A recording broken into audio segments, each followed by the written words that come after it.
വട്ടിയൂർക്കാവ് ജംഗ്ഷന്റെയും അനുബന്ധ റോഡുകളുടെയും വികസനവും വ്യാപാരികളുടെ പുനരധിവാസ സമുച്ചയ നിർമ്മാണോദ്ഘാടനവും മുഖ്യമന്ത്രി പിണറായി വിജയൻ നിർവഹിച്ചു. 253 കോടി രൂപയുടെ പൊതുമരാമത്ത് പ്രവൃത്തികളുടെ പൂർത്തീകരണ ഉദ്ഘാടനത്തിനാണ് തുടക്കം കുറിച്ചത്.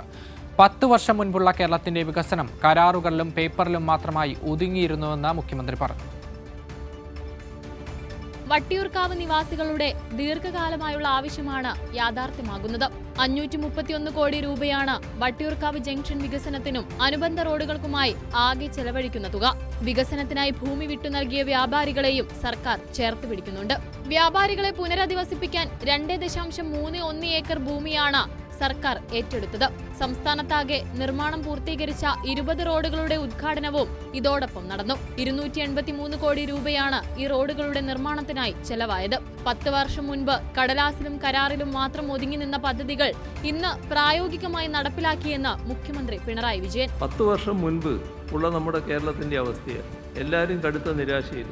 ഈ പറഞ്ഞ പദ്ധതികളുടെ ചില ആലോചനകളൊക്കെ നടന്നെങ്കിലും ഒന്നും പ്രയോഗത്തിലുണ്ടായില്ല. നമ്മുടെ പദ്ധതികൾ കടലാസുകളിലും കരാറുകളിലും മാത്രമായി ഒതുങ്ങി നിന്നു. കിഫ്ബി മുഖേന മാത്രം ഇവിടുത്തെ അടിസ്ഥാന സൗകര്യ വികസനത്തിന് 1500 കോടിയിലധികം രൂപയാണ് ചെലവഴിച്ചിട്ടുള്ളത്.